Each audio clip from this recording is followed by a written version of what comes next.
नमस्कार, मैं हूं जगविंदर पटियाल। छोटी आवाज के बड़े मंच पर आपका स्वागत है। आप देख रहे हैं एबीपी न्यूज।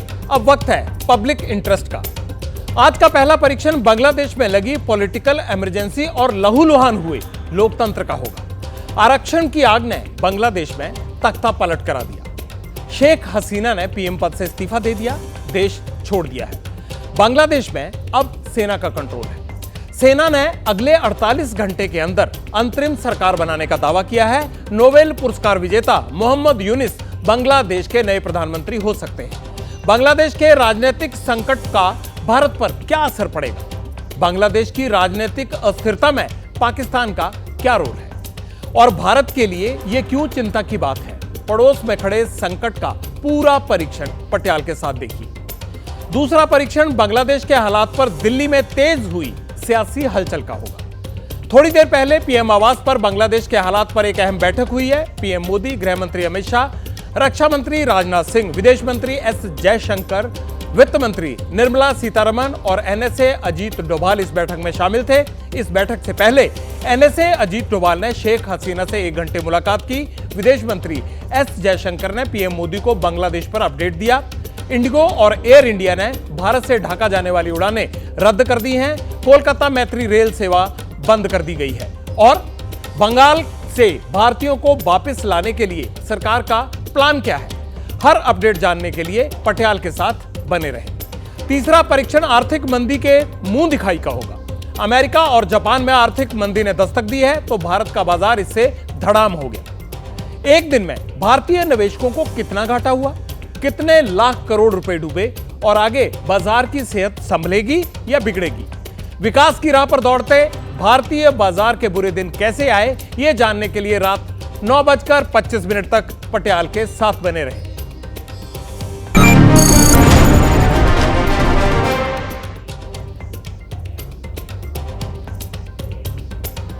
पब्लिक इंटरेस्ट में आज सबसे पहले पड़ोसी मुल्क बांग्लादेश में हुए शेख हसीना सरकार के तख्ता पलट और भारत पर इस सियासी संकट के असर का परीक्षण होगा। बांग्लादेश की प्रधानमंत्री शेख हसीना ने सोमवार की दोपहर इस्तीफा दे दिया। इस्तीफे की बात सार्वजनिक होने से पहले शेख हसीना राजधानी ढाका को छोड़ चुकी थी।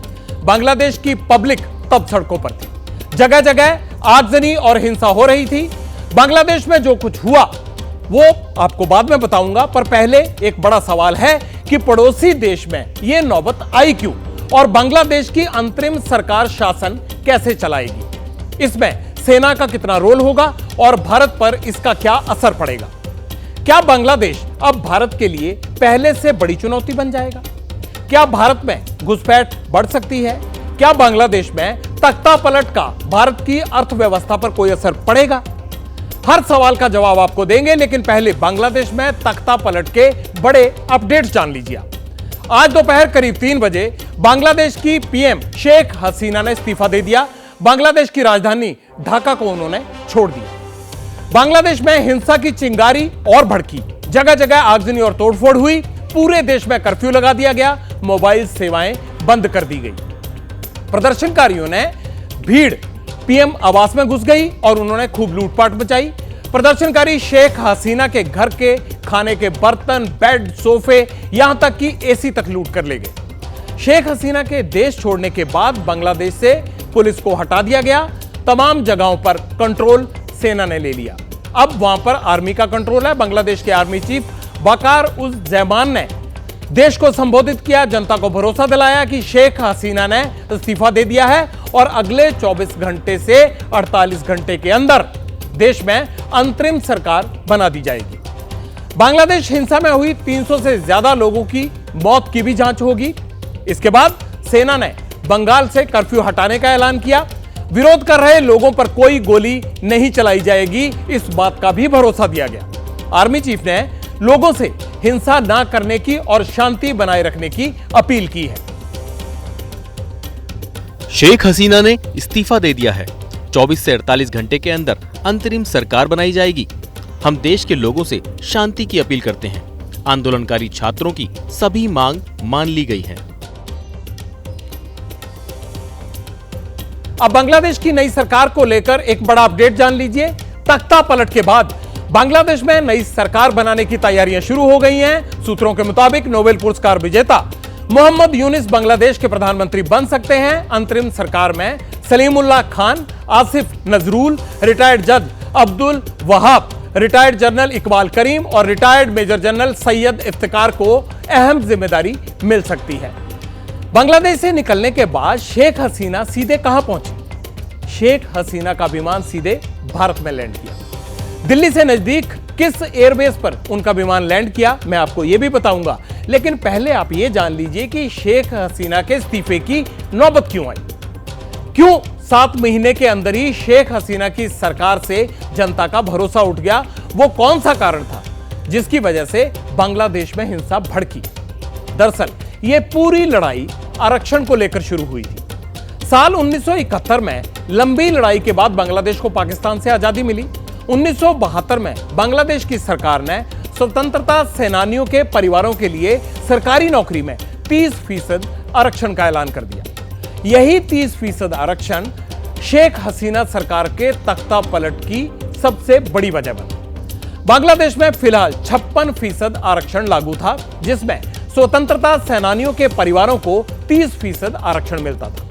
साल 2018 में 30% आरक्षण के खिलाफ बड़ी संख्या में छात्र सड़कों पर उतरे और उन्होंने यह कहकर विरोध किया कि स्वतंत्रता सेनानियों की तीसरी पीढ़ी को आरक्षण का लाभ अब नहीं मिलना चाहिए। साल 2018 में छात्रों के उग्र प्रदर्शन के बाद हसीना सरकार ने 30% कोटा खत्म कर दिया। सरकार के इस फैसले के खिलाफ स्वतंत्रता सेनानी का एक परिवार हाईकोर्ट पहुंच गया। 5 जून 2024 को ढाका हाईकोर्ट ने पुराना आरक्षण यानी 30% कोटा लागू करने का आदेश जारी कर दिया।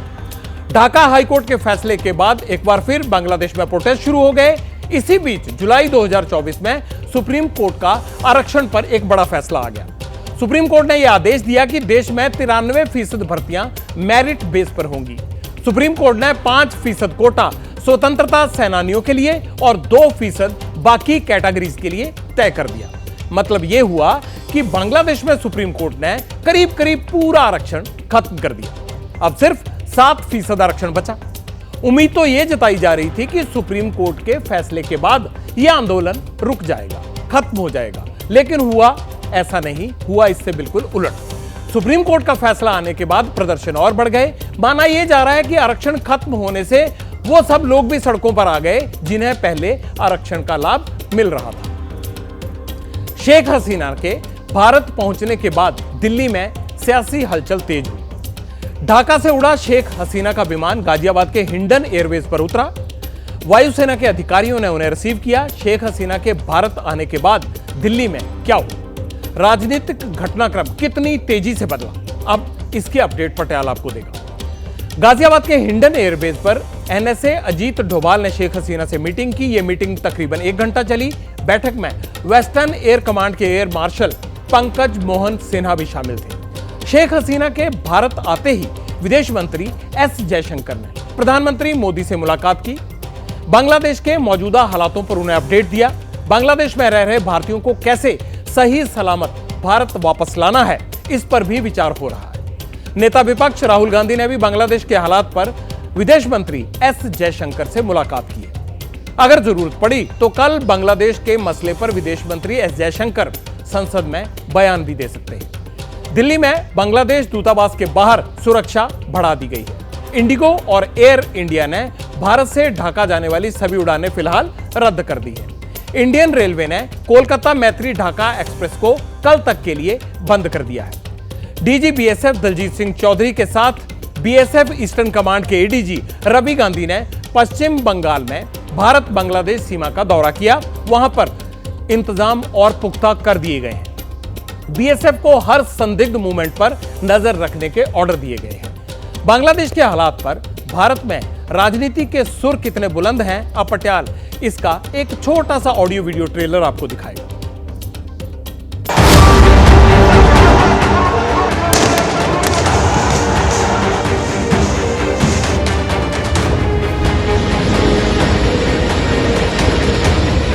हमारे इमीडिएट नेबरहुड में इस तरह की जो घटना हो रही है उस पर हमारी पैनी नजर होनी चाहिए।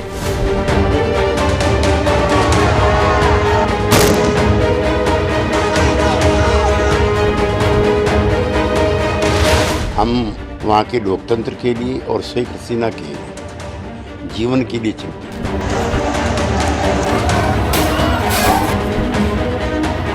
जिस तरीके से वो सरकार डेवलपमेंट की तरफ चल रही थी, वो अब एनार्की की तरफ बढ़ रही है। मुझे लगता है ये एक सबक है पूरी दुनिया के लिए कि ऐसे जो शासन है वो ज़्यादा लंबे चलते हैं।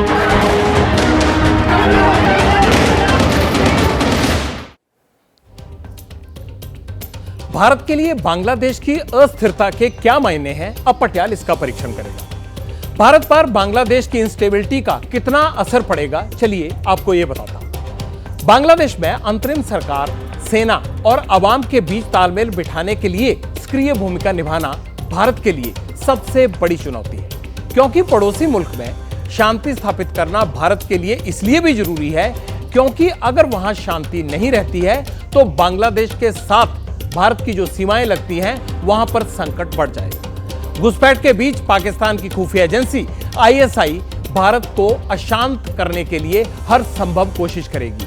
ऐसा माना जा रहा है कि बांग्लादेश के तख्तापलट में भी आईएसआई की अहम भूमिका है। भारत के लिए घुसपैठ एक बड़ी चुनौती बन सकती है। बांग्लादेश की तरफ से घुसपैठ बढ़ सकती है। भारत और बांग्लादेश के बॉर्डर पर शरणार्थी संकट भी बढ़ सकता है। वहां पर शरणार्थियों के लिए कैंप भी बनाने पड़ सकते हैं अगर यह मसला देर तक नहीं सुलझा तो। भारत को बंगाल और त्रिपुरा में शरणार्थी कैंप बनाने की नौबत आ सकती है।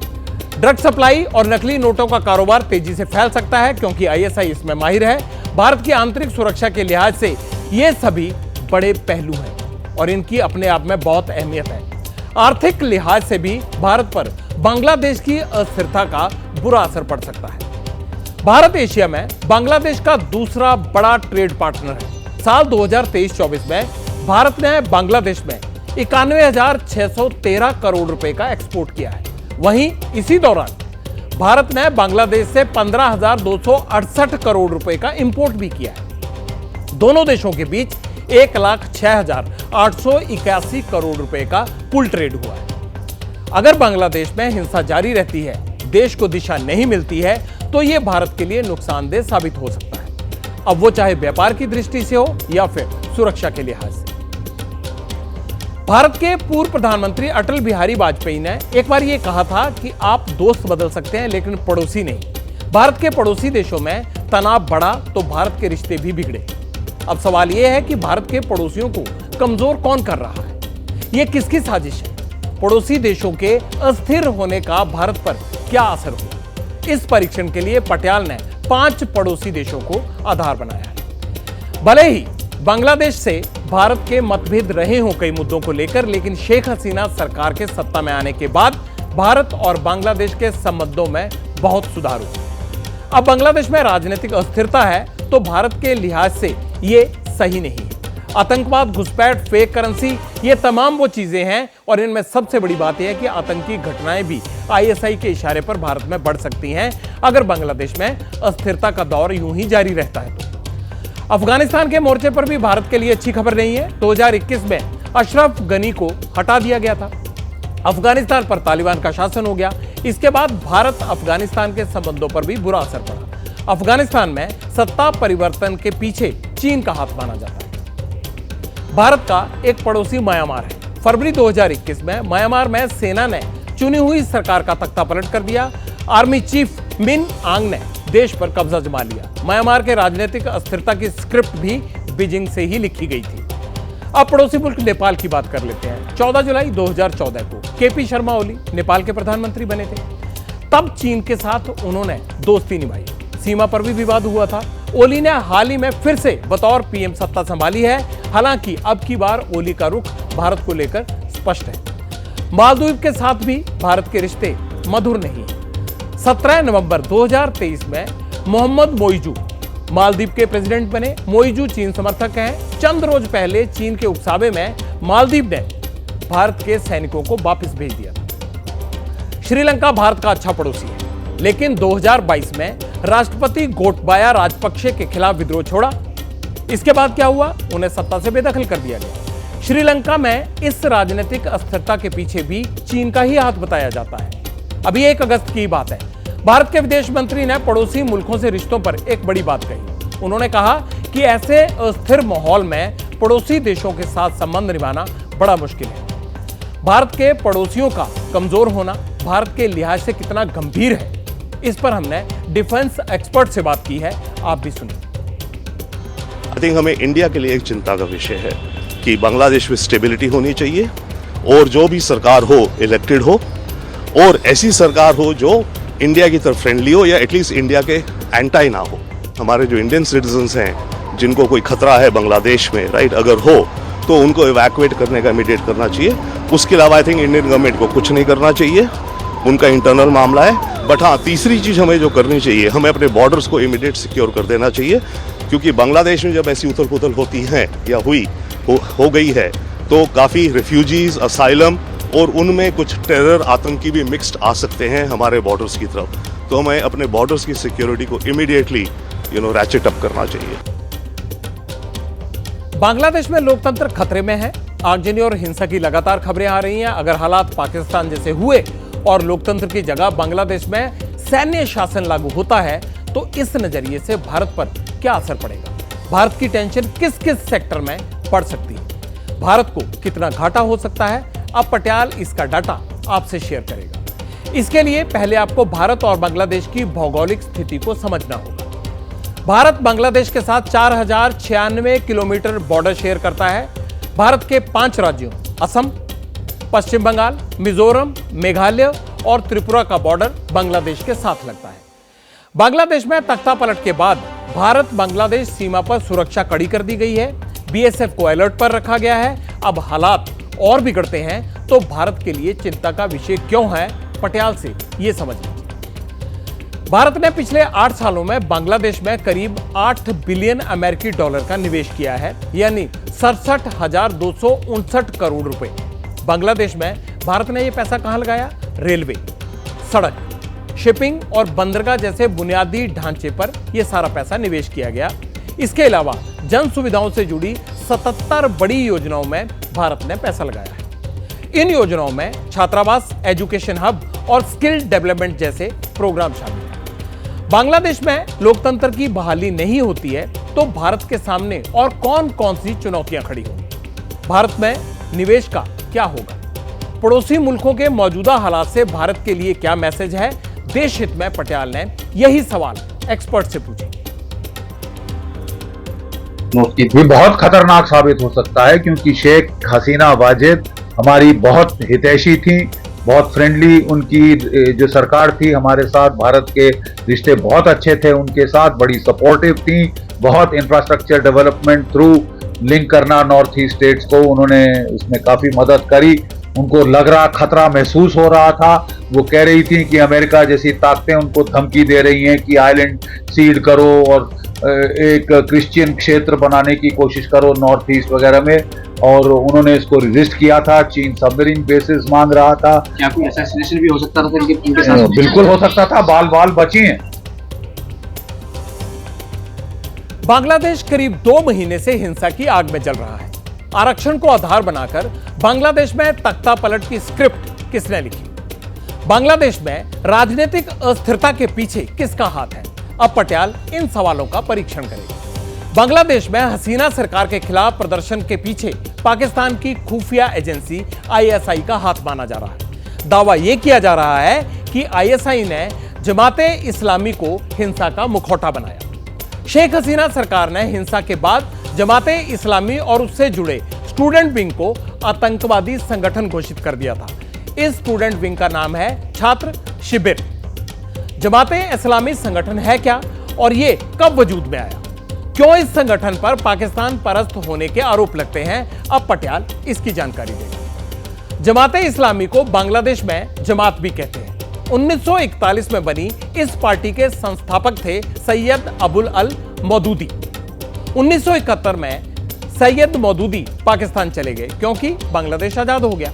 इसके बाद उनकी पार्टी के पूर्वी धड़े से बांग्लादेश में जमाते इस्लामी वजूद में आई। जमाते इस्लामी बांग्लादेश की सबसे बड़ी इस्लामिक राजनीतिक पार्टी है। जमाते इस्लामी को पाकिस्तान समर्थित पार्टी भी माना जाता है।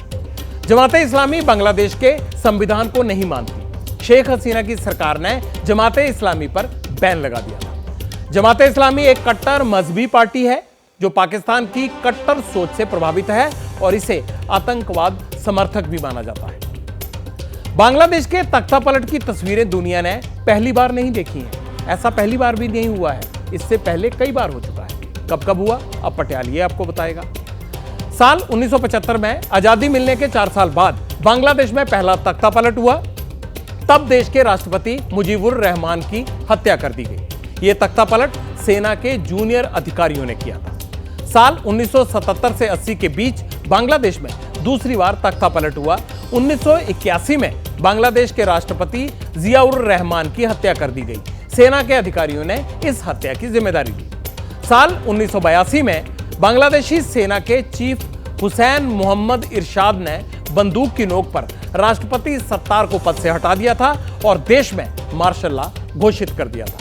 साल 2007 में सेना प्रमुख लेफ्टिनेंट जनरल मोइन अहमद ने तख्तापलट कर फखरुद्दीन अहमद को सरकार का प्रमुख बना दिया था। ये वो सारे घटनाक्रम हैं जब सियासी तौर पर तख्ता पलट किए गए।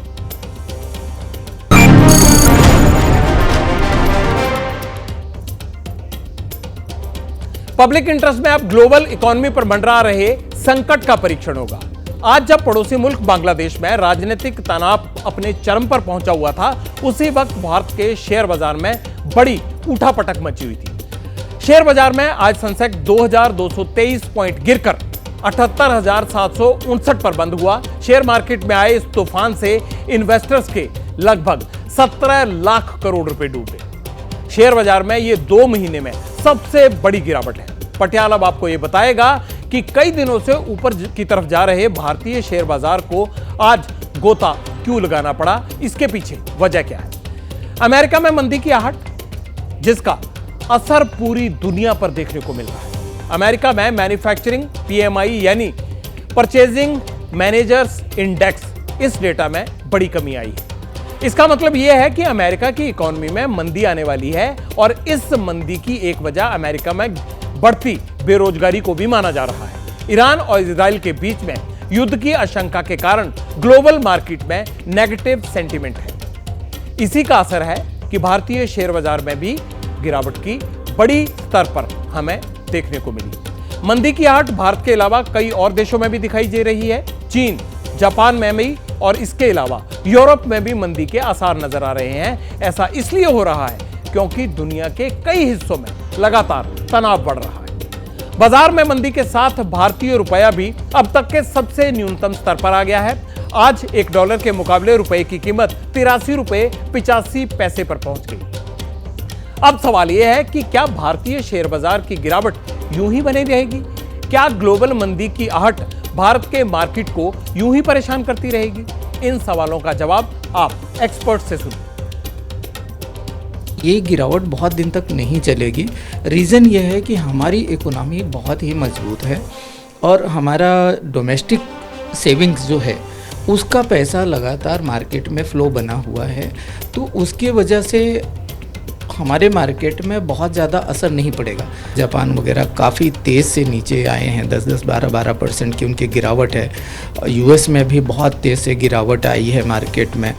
तो अब जो है मार्केट, हमारा भी मार्केट उनको फॉलो कर रहा है, लेकिन बहुत दिनों तक फॉलो करेगा ऐसा मुझे नहीं लगता है। भारत की मार्केट का सवाल है। हमारे यहाँ वैसे भी एफपीआई ने लगातार बिकवाली की है, उनका कोई लंबी चौड़ी पोजीशन नहीं है, उनकी ओवरऑल होल्डिंग भी नीचे आई है। तो मैं मानता हूँ हमारे यहाँ स्टेबलाइज जल्दी होंगे। हालांकि we can not totally insulate ourselves from global cues, but जब स्टेबिलिटी आएगी तो हम लोग जो पहले कंट्रीज में आती है वो उसमें से एक रहेंगे।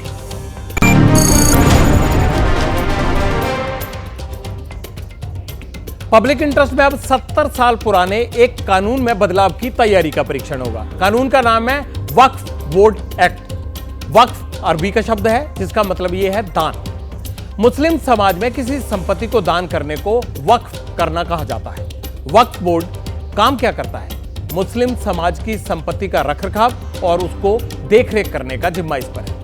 वक्फ बोर्ड की जमीन से हो रही कमाई का सही और जरूरतमंद लोगों में इस्तेमाल हो, इसी के लिए देश में वक्फ बोर्ड एक्ट का नाम बदलकर एक नया कानून लाया जा रहा है। बताया यह जा रहा है कि मोदी सरकार इसी कानून में बदलाव के लिए संसद में बिल लाने वाली है। बजट सत्र में ही केंद्र सरकार वक्फ संशोधन बिल पेश करेगी। इसी हफ्ते संसद में विधेयक लाया जा सकता है और यह बिल सबसे पहले राज्यसभा में लाया जा सकता है। मोदी सरकार अमेंडमेंट करके वक्फ एक्ट में एक बदलाव करना चाहती है। इसकी जरूरत क्यों पड़ी? पटियाल ऐसे हर सवाल का जवाब आपको देगा, लेकिन वक्फ एक्ट संशोधन वाले बिल की सुगबुगाहट किस मुद्दे पर शुरू हुई और कैसे इस पर पूरी पॉलिटिक्स अब गरमाने लगी।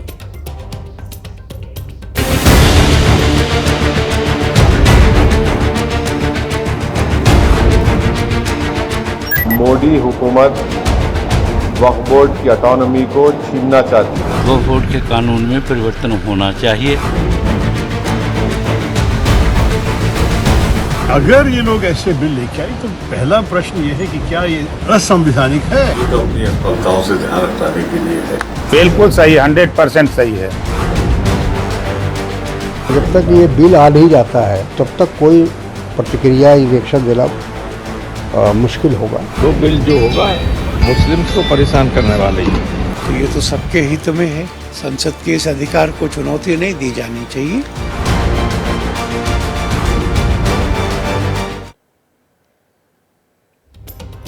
संसद में वक्फ एक्ट संशोधन विधेयक पेश होने से पहले ही विपक्षी पार्टियां विरोध में उतर रही हैं। ऐसा नहीं है कि इस कानून में पहले कभी बदलाव नहीं हुआ। वक्फ एक्ट में पहले भी 2 बार संशोधन हो चुका है।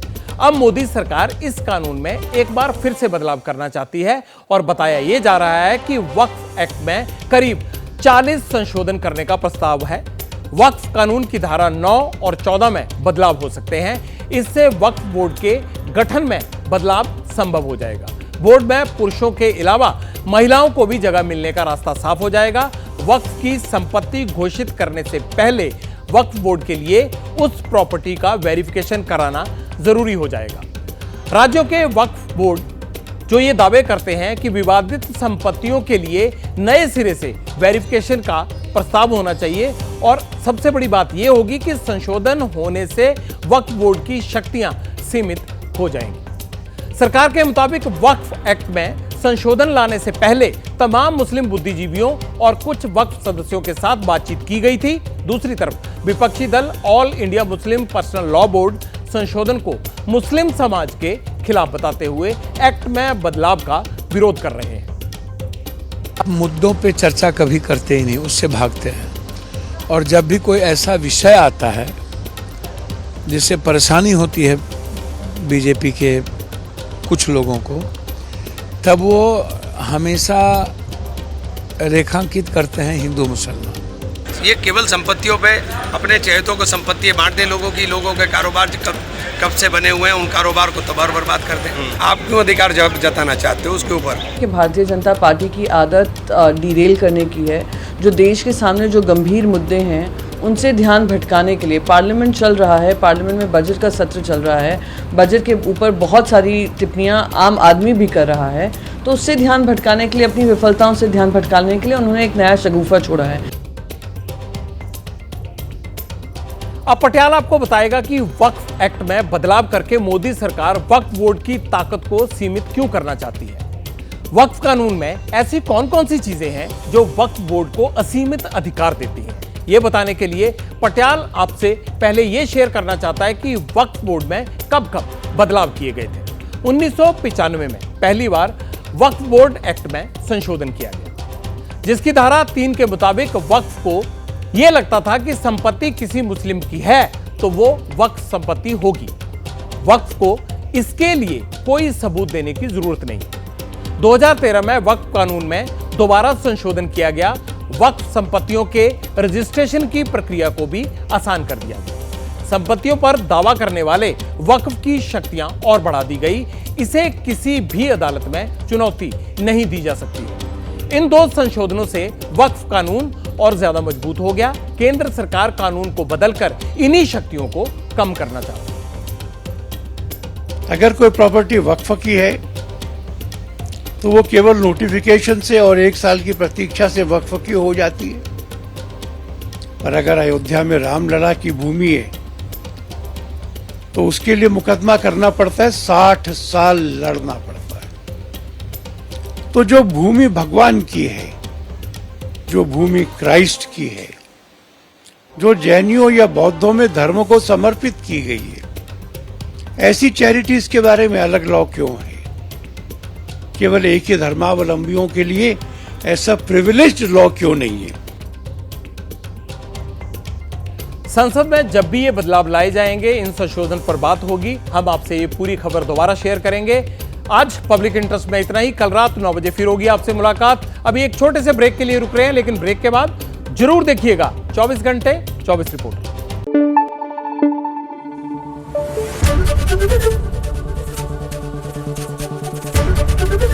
एबीपी न्यूज आपको रखे आगे।